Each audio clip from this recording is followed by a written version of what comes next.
Hello and welcome to DFS Coach Talk. It is the Tuesday, May 12th, 2020 episode. I'm Andrew Hanson here with Shane Caldwell. And wait a minute, it's not Shane Caldwell, actually. It's Dwayne Haskins Caldwell. Hey, Dwayne, we got a game going on here on the field. You got to come out here and take a snap. I have to capture this moment. I beat the Lions. I finally won an NFL game, and I have made it to the top of the league. I'm going to be the best quarterback now because I finally won a game against the Detroit Lions. And I have to capture this moment. I'm going to take selfies with the fans. I'm not worried about the game. What are you talking about? Get out there and take a knee. Finish off the first victory in style. That's why we got Case Keenum. He's a high character guy. He likes to take knees. I like to take selfies. Oh, boy. Wow, there it is. Dwayne Haskins Caldwell. Just off with the fans, taking selfies, celebrating his first victory. And that pretty much sums it up for the Washington squad last year, doesn't it? A 3-13 team and their first round pick. Haskins gets his first victory, and it's a little bit discombobulated, so he wasn't even out there on the field to take that final snap. Yeah. So this team was they struggled on offense, and Dwayne Haskins. Yeah, I mean, he really only played one full year at Ohio State, and he was kind of on fire that year, but he was kind of questionable coming in, and the guy was just horrible in terms of accuracy and just a complete disaster when he's on the field. This offense was ranked 32nd points. They only scored like 16 points a game. So, I mean, in terms of fantasy, you really have to dig to try to find something good in this offense. Luckily, they made some moves and a lot of good changes coming up. But, yeah, 3-13 season, obviously not a good team at all, really bad for fantasy, a team that you could target their defense as well. And there's a lot of big changes coming up that we'll talk about, and we will find some hidden gems in this sea of polluted water here. It is a real mess. But there have been some big changes, so we'll get into those. Thank you all for tuning in today here for DFS Coach Talk as we continue our 32-day virtual tour around the NFL. We just wrapped up the NFC North yesterday, so now we transition to the NFC East, and we're starting at the bottom of the division with Washington. They finished 3-13. So if you're new to the program, you can check us out at DFSCoachTalk.com. We offer weekly, monthly, and yearly memberships, and we focus on the NFL, NBA, and MLB, and we're even covering the KBO, the Korea Baseball Organization. We give daily advice to our members on the KBO, and our memberships are frozen, so you're really not paying for that KBO advice.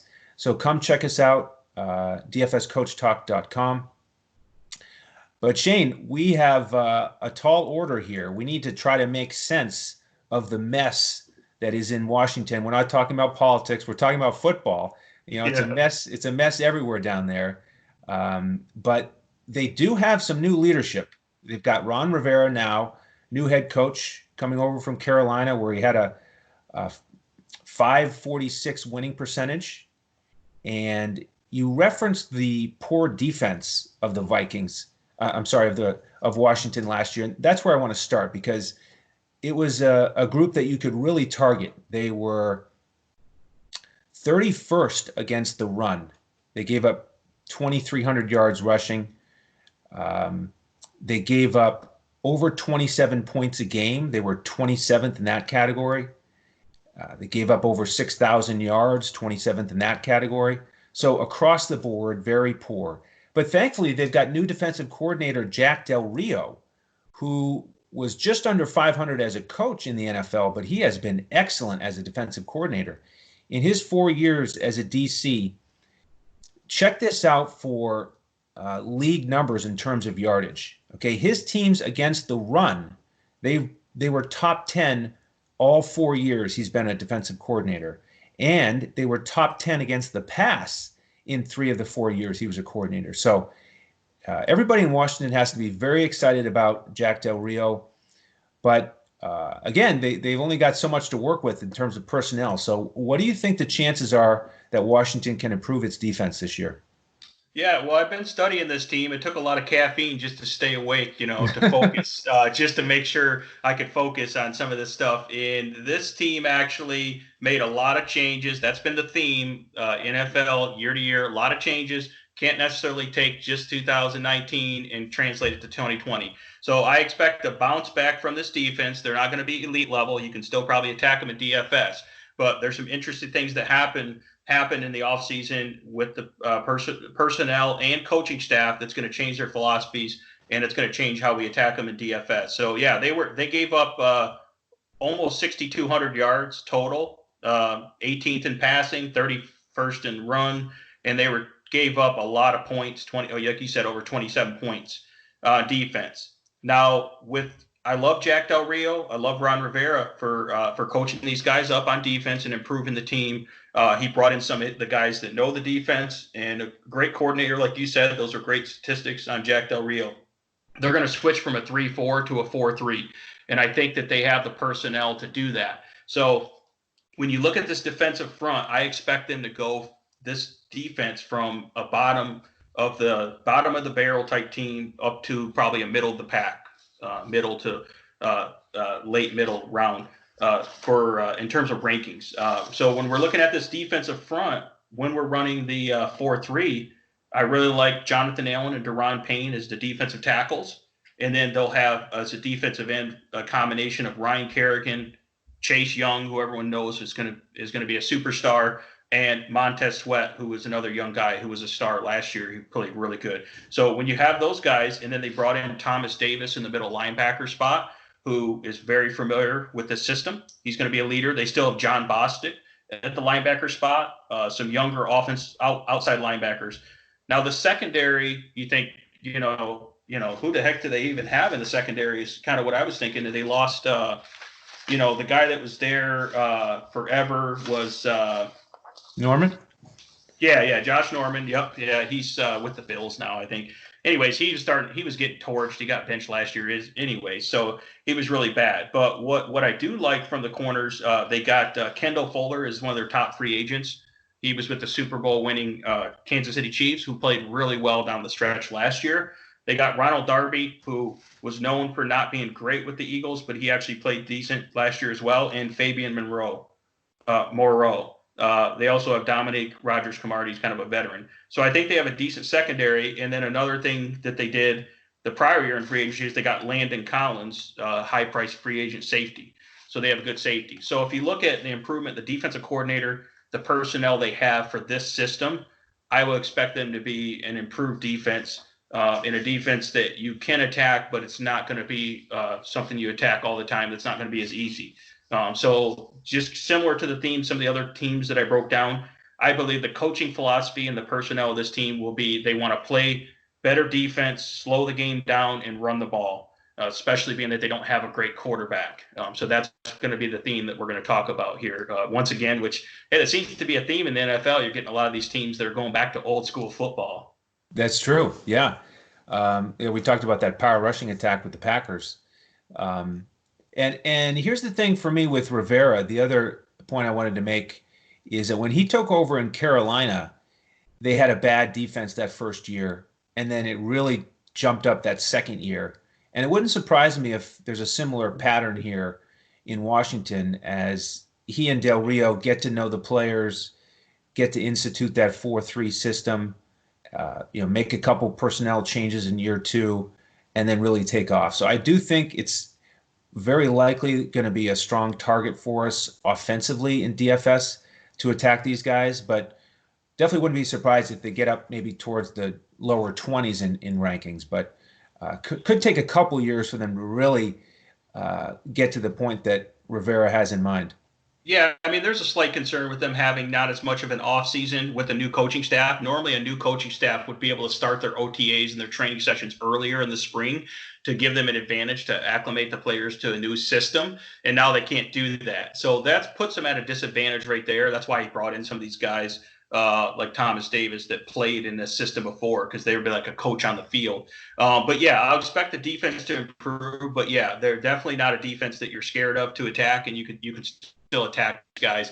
It's just don't expect them to be just complete pushovers like they were last year, because I think they are going to be better, and they do have playmaking ability. So I think it's a defense that could actually have a couple good games where, in terms of getting a lot of sacks and fumbles and and possibly even interceptions, that type of thing. Because some of those guys I mentioned, Chase Young, Landon Collins, and Kendall Fuller. I mean, these guys are playmakers, so they do have a little bit of juice there on defense. But yeah, not anyone that you would have to steer away from. But I expect them to be pretty tough defense, though. All right. Well, on the offensive side, it really wasn't much better last year. The offense was 16 points a game, which was dead last. They were dead last in passing yardage, 2,800 yards, and not much better rushing the ball, 1,583 yards. They were 22nd in that category, only scored 9 times on the ground. That was 26th. And here's how you can kind of encapsulate the Washington season last year in terms of points. Basically, on defense, they gave up 3 touchdowns a game, and on offense, they only scored 1.5 touchdowns a game. So it was just a bad combination. They squeaked out 3 wins by a total of 12 points. So just a real poor team overall. And we'll see about the changes. On offense, the coordinator is Scott Turner. I'm not quite as excited about that hire, but Rivera certainly putting trust in Turner after they were together in Carolina. He was the quarterbacks coach last year down there. What do you think about Turner as the offensive coordinator in the position to try to get the most out of this quarterback group that is really not that exciting? I think Turner's not bad in terms of using the talent they have to get these guys open and to produce a good running game. Turner should be able to hopefully work with Kyle Allen or Dwayne Haskins to improve them a little bit, because they obviously have a lot of improvement to be had there. He had some decent years in Minnesota, developing Teddy Bridgewater early in his career, some decent years with him as a quarterback's coach, and he had some decent years with Cam Newton as well, trying to develop Cam Newton after he came back from injuries. So I think, he's not bad. The problem with the offense is they didn't make that many offseason changes in terms of free agents or in the draft that were huge splashes. They did add a few playmakers that we'll talk about, though. So, yeah, I think the offense will be slightly better, but with that being said, they were really, really bad. So I don't see as big of improvement there, but a slight improvement. And if the defense is a little bit better, that's going to help them as well. Maybe they'll be able to run the ball, because they do have a pretty solid offensive line. I think that if Brandon Sharif, the guard, Pro Bowl guard, can stay healthy, I think they have a really good, pretty solid offensive line, so they can run the ball at you and kind of slow the game down. And like I said, being with the talent they have, that's what they're going to want to do. And then they have a couple guys that can be home run hitters, like the new guy we'll talk about. Obviously, they have Terry McLaurin and the new guy Gibson there. So we'll talk about those guys. So they have a couple interesting players, but overall still looks like a pretty bad offense, and you have to target specific players in certain situations, but you have to basically proceed with caution here. Yeah, you really do. And it's funny how you talk about that focus on defense and running the ball and kind of, slowing down the clock, shortening the game. This is one of the problems with Washington's offense last year, is they just didn't get on the field very much. They only ran 885 plays. Most teams ran over 1,000. So the defense was bad. They were using a slow pace, running the ball a lot, trying to keep the game close. And these quarterbacks didn't really get many opportunities to throw the ball down the field. So that's where we need to start, though, is with the quarterback group. Case Keenum is gone. So they've got Dwayne Haskins, and then they traded a 5th rounder to pick up Kyle Allen from Carolina. So first question is, who do you think is going to win the starting job? Okay, so you look at this, they're pretty much going to install the Carolina offensive scheme that Ron Rivera and Scott Turner just came from. So with installing that scheme, and you look at the shortened offseason, Kyle Allen definitely has the upper hand. Also, the fact that Dwayne Haskins was horrible last year in terms of his completion percentage. I think it was 58% or something like that. Just horrible. Yes. In terms of his completion percentage and just throwing the ball over guys' heads. Dwayne Haskins is actually not that mobile of a quarterback. Like, he looks like he'd be like a Cam Newton type guy, but he's not. So he's a pure kind of pocket passer, and he just was horrible at passing as well, right? So he's not really a threat in the run game. He's not that mobile, and he wasn't accurate as a quarterback for passing. So it's not a good combination. Where Kyle Allen's more of a game manager, knows the system. He didn't have a great year, threw a lot of interceptions, but he did have a few good games. He had 62% completion percentage, and he threw for over 3,300 yards. So he does know how to manage this offense and try to use some of the new weapons they have. So I expect Kyle Allen to have the upper hand, and he's the guy that you might be able to target again if he's near the minimum price. If he's a quarterback that's $4,500 on DraftKings, something like that, or maybe $6,000 on FanDuel, he's a guy that you might be able to target if you feel like it's a good game script. But like you mentioned, the Redskins, they slow the game down. Even on games where other teams were dominating them, the other teams would just run against them and run the clock out. So it wasn't a good game script because there wasn't enough offensive firepower to go back and forth and create a shootout for good DFS production. So they just play ugly. They obviously got beat, but even if they improve, they're still going to play ugly. You know what I mean? Yeah, and I agree. I think Kyle Allen will be the leader in the clubhouse just with the familiarity with the coaches and the system. And he certainly showed more as a passer. You mentioned over 3,000 yards. He passed for 2,000 more yards than Haskins last year. Yes, he started 5 more games, but he just got a lot more attempts, a lot more yardage. He had 3 games with at least 3 touchdowns. He had 4 games over 20 fantasy points. And you mentioned his price. A few of those games, he actually paid off value. He averaged 15 DraftKings points per game. So a lot of those weeks, he was giving you 3x return. Not too bad. But if you look at Haskins, he only, like I said, they were 28th in pass attempts as a team. He only attempted 25 passes per start. He played in 9 games, but only started 7. And so he had 7 starts, 7 touchdowns, 7 interceptions.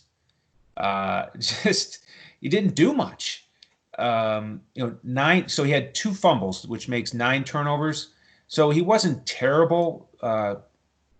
Taking care of the ball. You might think that he would have had more turnovers on a team that's 3-13. He wasn't awful in that category, but just didn't have any sort of a ceiling with the amount of passes that they attempted. He only had 3 games over 10 fantasy points and only 1 over 20. So just a real rough initial campaign for Haskins. And I think it'll be a challenge for him to beat out Allen, get onto the field. Yeah, I think that it could be a situation where if they get into the middle of the season and the team only has a couple wins and they don't really have anything to play for, they may give Haskins another chance. This offensive coordinator, Scott Turner, does have a reputation for improving, young quarterbacks and helping them out. Like I said, with what he did with Teddy Bridgewater. So being that Haskins is still a first-round pick and he has a lot of talent still, if they can improve his passing accuracy and his command of the offense, he might get a chance towards the end of the year. And he has a couple more weapons because, to his defense, I mean, if you're comparing him to Kyle Allen from last year, Kyle Allen had Christian McCaffrey and DJ Moore, Curtis Samuel. He had weapons, to throw to. Where, who did Dwayne Haskins have to throw to? Terry McLaurin, and he was getting double teamed and shaded by the safety. And Dwayne Haskins would just throw it over his head, it seemed like, every time they tried to target him. So it was just ugly. But he didn't have that many weapons. Darius Geis was injured, didn't have the running game going. So that's, to his defense, they're not done with him yet. They're going to still give him another chance at some point. But, yeah, so far it hasn't looked good. So you hope that you can see improvement from him and that he has a chance. That is a great point. Haskins really didn't have much in terms of weapons. Let's talk about the candidates for establishing themselves as a weapon in the NFL. And it is a bit of a rotation of the cast here. We've got some changes. Chris Thompson and Wendell Smallwood, 2 of the third down backs, they're gone now. Paul Richardson, one of the wide receivers who was out there for 43% of the snaps, he's gone. And then the tight end group is going to be different. longtime Washington players. Jordan Reed and Vernon Davis are gone. Reed's still looking for another contract. Davis has retired. So up and down the board, there's opportunity here for change. So uh, as I started to break these guys down, I just was, as you said, sort of needing caffeine to get through it and find something to get excited about. But I want to start with a rookie. You referenced him earlier, Antonio Gibson. This is the guy that they drafted with the second pick in the third round out of Memphis. And he's a guy that's going to bring a little bit of excitement, and it's going to be fun to talk about him. He's a very unique weapon. How do you think he's going to fit into the offense? Yeah, I mean, this guy is, they're going to find ways to get him the ball. This guy is the true Swiss Army knife. We were trying to think of a comparison for him, and the closest thing we come up with is a Cordell Patterson. Just get the guy the ball. You can get him ball in the return game, the run game. You can line up at the slot. You can line him up in the backfield. He can catch the ball. He did everything at Memphis. Not a lot of volume, but this guy at Memphis last year, in terms of his yards per opportunity, whether it's catching, I have that here somewhere. Let me grab that stat. Yeah, he was 19.3 yards per reception, and he was 11.2 yards per carry. Yeah, so it's 15.6 yards per target or per carry. So per play. So that was just huge. This guy was an absolute dynamite playmaker, and I was surprised at his size. He has a little over 6 foot, 228 pounds. So the guy's big as well. He's running a 4.3940. His RAS score, which is a relative athletic score, was elite at the elite level, 9.39 out of 10. So among the best. So this is the guy that I can see using on special teams, using on a lot of jet sweeps and causing a lot of misdirection, a lot of issues there, catching balls out of the backfield, lining up in the slot for mismatches. He's going to do everything. He's going to be a jack of all trades. I think they're considering him a running back, so they might just give him the ball as a running back at times as well. So, yeah, so it makes it interesting.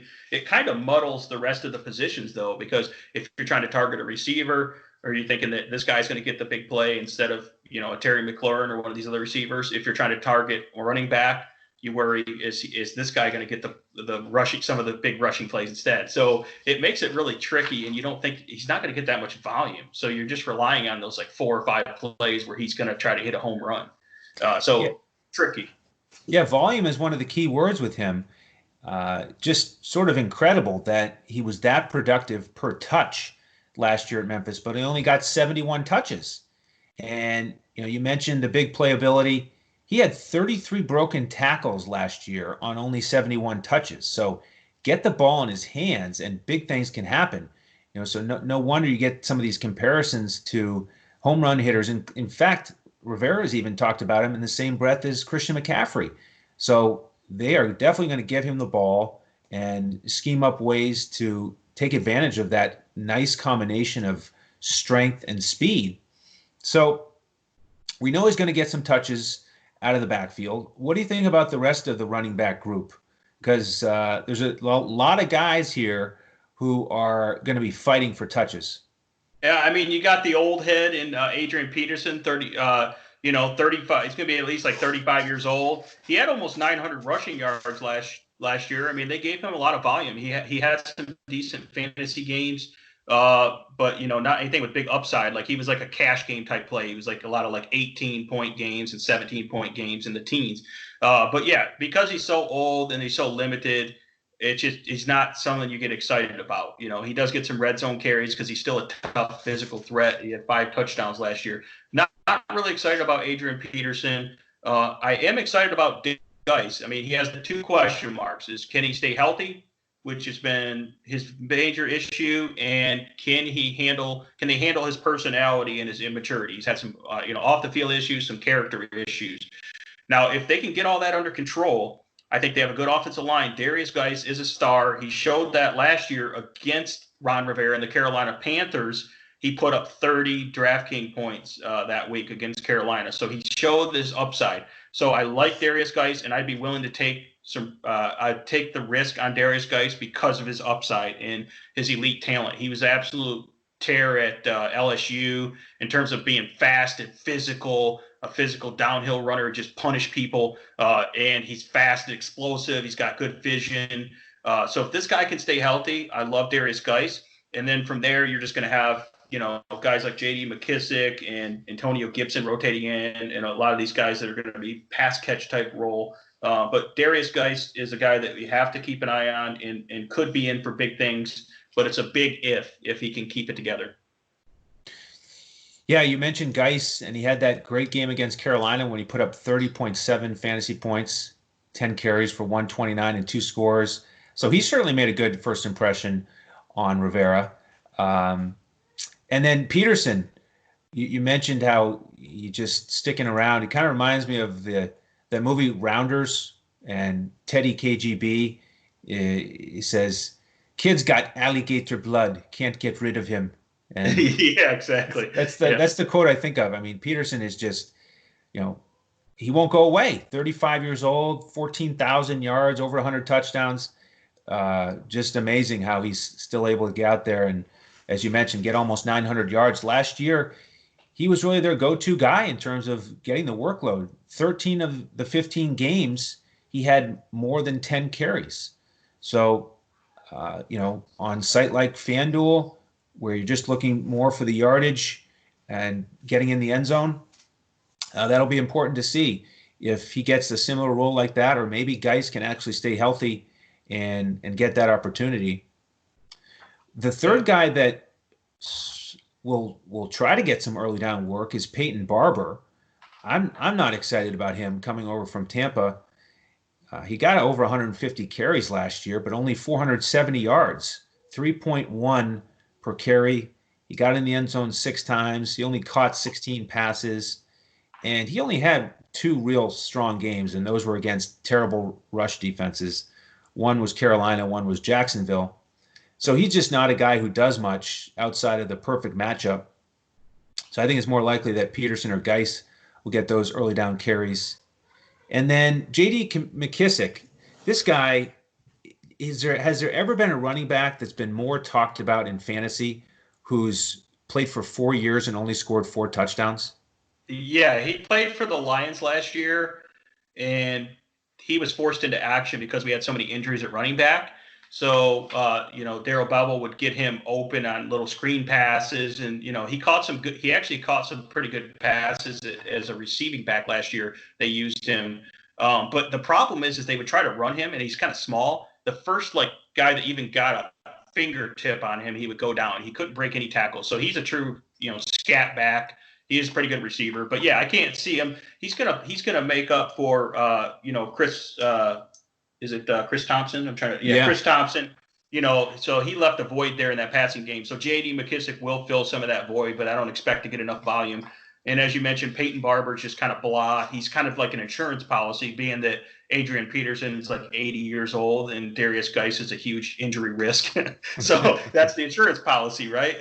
And then you got Antonio Gibson, who's the jack of all trades, who's going to be dynamic. So that's the problem, is you got all these guys. It's hard to tell exactly what the snap counts are going to be and what the share is going to be for carries. But if I had to guess, if they're looking to win, I think they ride Darius Geis into try to get him 55 to 60% snap share and hopefully quite a few carries in there, and actually see if he can handle the volume, because that's what they're going to have to do. He's the only high upside guy they have.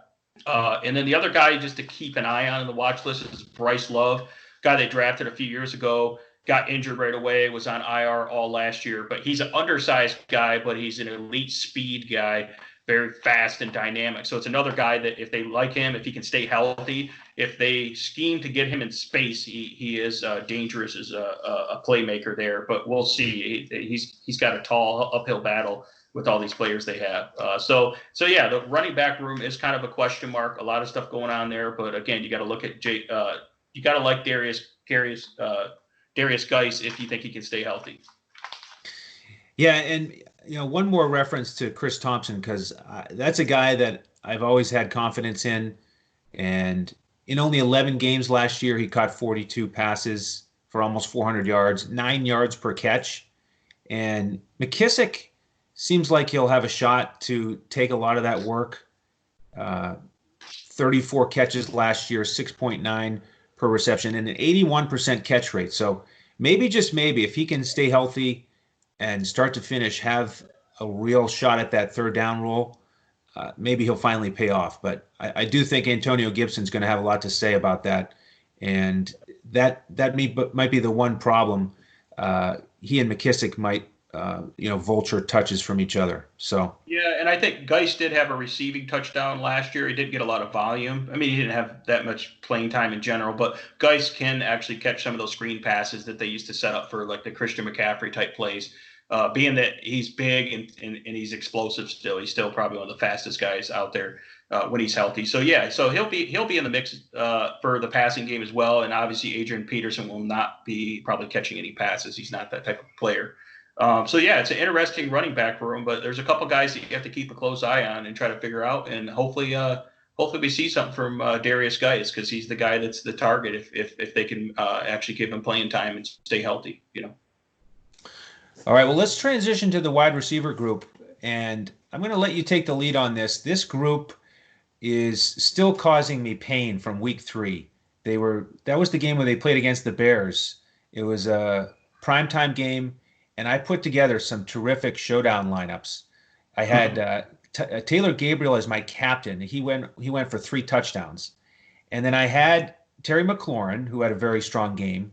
And then the problem is I went with Trey Quinn instead of Paul Richardson. And Trey Quinn had 5 catches for 30 yards that night.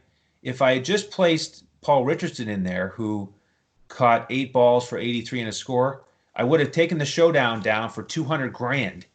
Instead, nice. Instead I finished in like 35th place, which was like $700.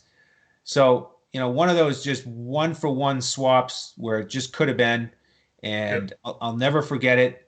So, I'm a little bit frustrated with this group, and I made the wrong selection there. Trey Quinn was actually higher priced than Richardson that day. So, one more lesson where if you leave a little bit more on the table in a showdown slate, you can really differentiate yourself, get a unique lineup, and win the whole thing. So, yeah, that's a good point. I mean, that shows you right there, the showdown slates, how crazy they are, that you're forced to play Washington Redskins guys, right? Mm-hmm. Or last year. But Trey Quinn was supposed to be a guy that they really liked in camp last year as a great slot receiver. He was supposed to have a productive, kind of be like PPR type guy, and he couldn't stay healthy, and he just never produced when he was on the field. So Paul Richardson was kind of like a boomer bust type guy. He had a couple good games, but for the most part, he was pretty bad too. Now, Terry McLaurin was a guy that I was on way early, right after they drafted him. I thought they got a great deal. I think they drafted him like the 3rd round. No one was talking about him last year. I drafted him in a season-long league with the final pick of the draft, the 17th round, and he went on to start for me all year, and he was a star. So by far one of the best receivers in last year's class, and a guy that no one saw coming, that I did target in DFS and hit on a couple of those big games where no one expected it early in the year, and he was obviously super cheap. So Terry McLaurin is going to continue to get better, and he is reaching elite level wide receiver potential here. So I expect big things from him. In only 14 games last year in a really bad offense, he was targeted a ton, 93 times, but he only caught 58 balls. Like I said, if you watch when Dwayne Haskins was throwing to him, and Terry McLaurin's a pretty tall guy, he's pretty good size. Sometimes the ball was like 3-4 feet over his head when he was throwing to him. It was just ridiculous, the accuracy. So that wasn't Terry McLaurin's fault. He actually did better with Case Keenum, who had a little bit of accuracy, right? But he caught 58 balls for 919 yards with an average of almost 16 yards per catch and 7 touchdowns. So the guy is an absolute stud playmaker, and he's going to be their go-to guy. And I look for big things from him in this offense. So he's a good target. We'll see where his pricing is. His pricing should be pretty reasonable. And then the other guy who came on late in the year, who is that deep sleeper, is Steven Sims Jr. This is a guy that didn't even know if he was going to make the roster. He was kind of a special teams guy, returning kicks, and he just worked his way up the wide receiver depth chart. And the last 3 games of the season, he was the starting slot receiver. He's got good, 4 or 5 speed, and he had a couple big games here. I think it was. Let me see if I wrote down the games for him. The last 3 games of the season. Sorry, I just got to find those stats here. I don't know why I'm not seeing them. Yeah, it Oh, was there against it Philly, the is. Giants, and the Cowboys. Okay, I got it right here. So, he finished the season DraftKings points 25, 18, and 15 points. Now, keep in mind, this guy was as low priced as 3,600 on DraftKings. He was in the 3,600 to 4,700 range. So he was the type of guy that if you identified that, now you probably saw a lot of people saw that first game where he popped off and scored a touchdown and like, that was just a fluke, but it really wasn't a fluke. Early in the season, he had one game where they gave him an end around against the Saints, and he took it to the house for like 63 yards for a touchdown. So he's got that type of speed and athleticism. He's explosive. So I think he's going to actually be starting slot receiver. And I think with Kyle Allen, I picture Steven Sims as like the Curtis Samuel role in that Carolina offense from last year, where he'll catch quite a bit of balls and get some and be a playmaker as well. He's got some speed, a little bit smaller guy, but really explosive. So I think that he's a good sleeper because no one's really thinking about Steven Jr. Yeah, if you look at last year, you see he came on late, but I think a lot of people probably already forgot about that. So it's not a guy that's on a lot of people's radar there. Yeah, I'm glad you mentioned it. He really took advantage of that opportunity down the stretch. Trey Quinn didn't play those last 4 games, and Sims jumped up and had 20 catches over those last 4 weeks. So he really finished hot. And then 2 other guys to mention. Cody Latimer's in town now. He's a 6-year veteran. He had career highs last year with the Giants, but they weren't that high. 24 catches, 300 yards, only 2 scores. And then Kelvin Harmon, who's another guy who caught 30 balls for Washington. It's like they had 4 guys who basically had 2 receptions per game. And he only averaged 12.2 yards per catch and didn't get in the end zone. So we've got those 2 guys. And we also have a 4th-round draft pick, Antonio Gandy Golden out of Liberty. His numbers are a little bit more exciting as they are in college, but 2 straight years with 10 touchdowns and 2 straight years with 70 catches and over 1,000 yards. So out of Gandy Golden, Latimer, and Harmon, do you think any of those guys will make an impact this year?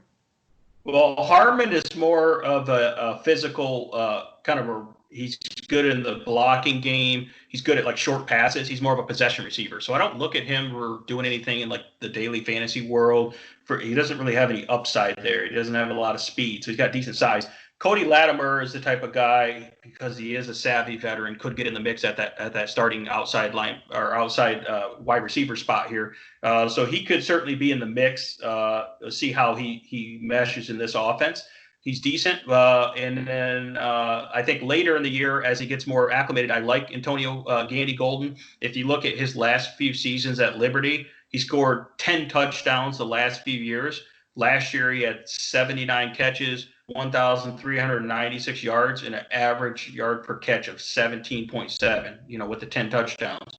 He's a guy that's big. He's got great size. So he could be a guy that's another red zone threat opposite of Terry McLaurin. He's 6'4", 223 pounds. So the guy's got great size there. He still ran a 4.6, so he's not super fast off the block, but he's a guy with more long speed with the 36-inch vertical. So he can kind of hit you with those big plays down the field and hit you in the red zone. So I do expect him to come on. It might take a little while. It's one of the guys you have to watch in the preseason and watch in training camp, see how he develops. But I kind of like him to compete for that starting wide receiver spot.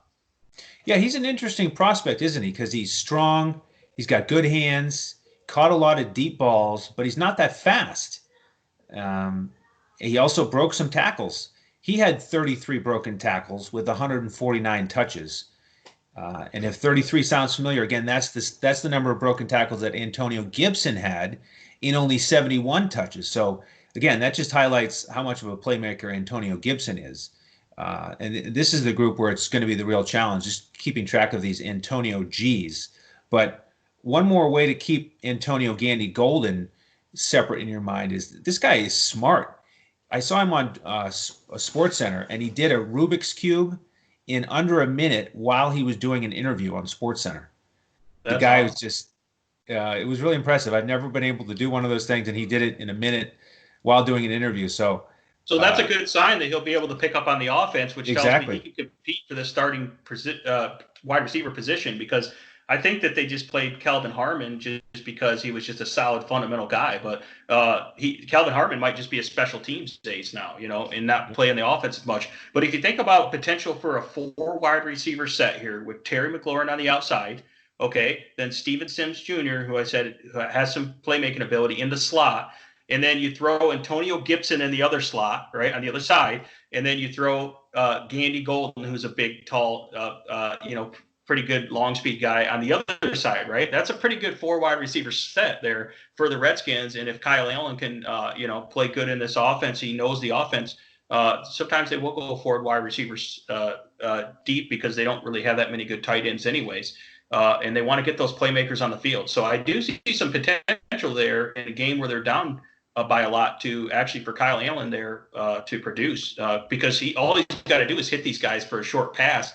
And when you got guys like Terry McLaurin, even Steven Sims, and especially Antonio Gibson with the run after the catch ability, those guys are playmakers. So that's the type of plays you want in DFS. It's guys that could take it to the house.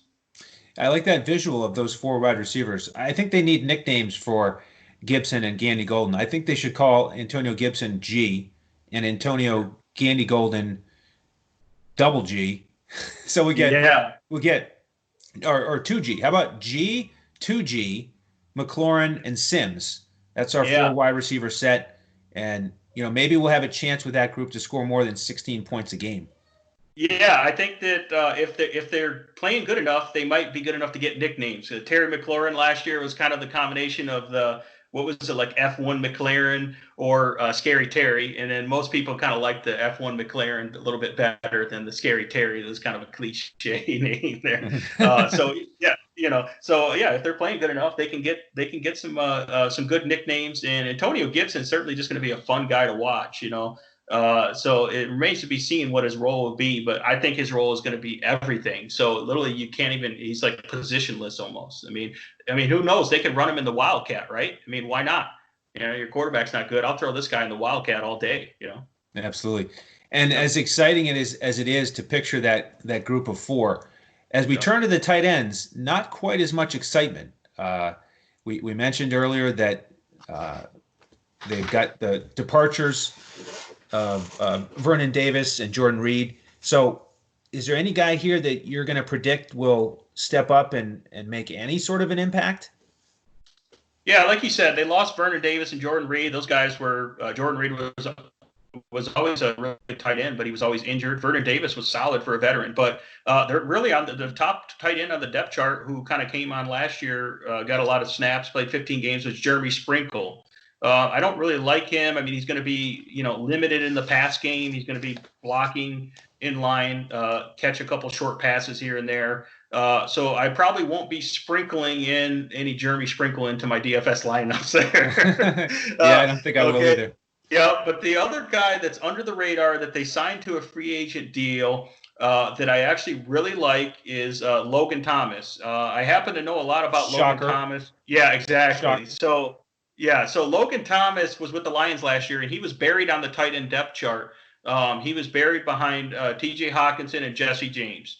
But Logan Thomas actually showed a lot in training camp, and in a couple games he splashed as a receiving back. He's as a receiving tight end, very tall and athletic. He's a former college quarterback that was converted to a tight end. So this guy has a ton of athleticism. He's smart. He's a solid football player, and I actually expect him to be a pretty good pass receiving tight end. So if you think about Greg Olsen or as Ian Thomas, he's going to play that role in the defense, and he can play big slot as well if you want to mismatch and put a big guy in there. And again, big red zone threat, Logan Thomas. He did catch some touchdowns last year. So that's a guy to keep your eye on. But other than that, you're not going to be targeting these tight ends as much, but I wouldn't forget about Logan Thomas. Okay. I think there's just as much of a chance that Richard Rodgers will step to the forefront. This is a 6-year veteran who hasn't done much the last 2 years in Philly. He actually only caught 1 pass. But there was a nice stretch there before that. In 15 and 16, he averaged 44 catches for almost 400 yards and 5 touchdowns. So we'll see if he has anything left in the tank. And then Thaddeus Moss is on the roster. He scored in that national championship game for LSU. Then he broke his foot, and he's not, unfortunately, known as the speedster that his dad was. Yeah. He ended up catching 47 balls at LSU for 570 yards and 4 scores. Didn't have any drops, but didn't do a whole lot in terms of, crazy route running, making people miss after the catch. But there's one more guy to watch on the roster. Yeah, if he might be able to make the team as a special teams contributor, and being that they're not very deep at tight end, you might be able to make it as like a tight end 3 / special teams guy and develop there. So yeah, he's got good bloodlines. He's got good coaching from Randy Moss, Hall of Famer. So yeah, that's kind of that was a good signing for them as an undrafted free agent. So they didn't have to spend a draft pick on him or anything. So yeah, so that'll be an interesting group. Richard Rodgers, I view him as more of a veteran presence that's going to be more blocking. He's a solid pass protecting and run blocking type tight end. So, again, he might sneak out for a couple catches here and there, but I expect him to be a guy that they lean on for his veteran presence in the blocking game for a tight end. I get it. He needs to clear the way for Logan Thomas. The Detroit man speaks again. Exactly. So this seems like a perfect opportunity. Shane, tell everybody where they can find you on Twitter. So I am on DET Sports Shane on Twitter. So DET Sports Shane. And you can find me at Language Olympic. You can find the crew at DFSCoachTalk. And as I mentioned, we have memberships available at DFSCoachTalk.com. And what we pride ourselves on is using the eye test, hand building lineups, and really breaking things down, getting an edge any way possible, coaching strategies, all the different variables. We look at them all and mix them up together to come up with our lineup. So check us out there. Shane, before we go, we should just touch on the draft one more time. We've talked about Chase Young and the big impact he could make on the defense. We've talked about these 2 offensive skill position players, G and 2G.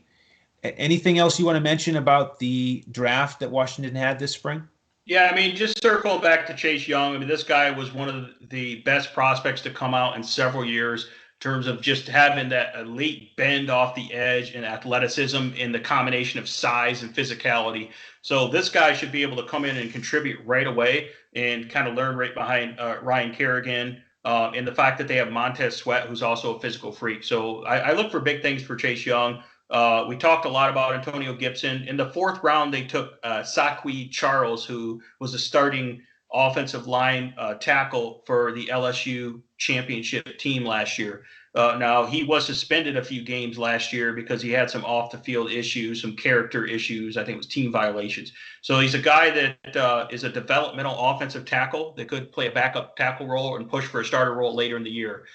So I think with adding a little bit more strength and better technique in the NFL, this guy has pretty good size and potential to play tackle or guard potentially. So that was a pretty good pick if they can keep him in line because he did have character issues. This team seems to like guys that have high upside with character issues because I remember Reuben Foster is another guy who was a stud linebacker who had character issues they took, and he keeps getting injured. And Darius Geis, the same kind of deal. Character issues and injuries. So we'll see how that goes. I hope it works out better than those guys did. And then we talked about Gandy Golden. Other than that, nothing big. They took some more depth guys. So pretty solid draft if you get a good contribution from Antonio Gibson and you get if Gandy Golden ends up being a starting wide receiver, this is going to be a great draft because, Chase Young should be a Pro Bowl caliber defensive end for years to come. And I think this is a team that could sneak up on people and be a little bit better than people expect. I'm not saying they're going to be great or make a run for the NFC East, but I just think that they're going to play teams better than you think, and with the changes that we talked about and the new coaching staff. But yeah, this season is going to be crazy just because the shortened off seasons and all the changes. But that's why we break down this stuff so in depth, to find these hidden gems and to try to understand these teams' philosophies and how that affects DFS. So yeah, it's as boring as it was breaking them down, it's kind of exciting now that we talk about some of these guys and talk about the potential for some upside and people that players that no one else was on. So that's where I'm looking at with the Redskins here. Absolutely. Yeah, well said. So that'll wrap up the coverage of Washington. We're going to continue the NFC East talk tomorrow. Santino and I will be on for the next episode. And before we go, Coach likes us to mention his favorite charity, mambaon3.org. So feel free to give that a look. And that's going to do it. On behalf of Shane, Dwayne, Haskins, Caldwell, I am Andrew Hanson. Thank you for joining us, and be sure to tune in again tomorrow for the next episode of DFS Coach Talk.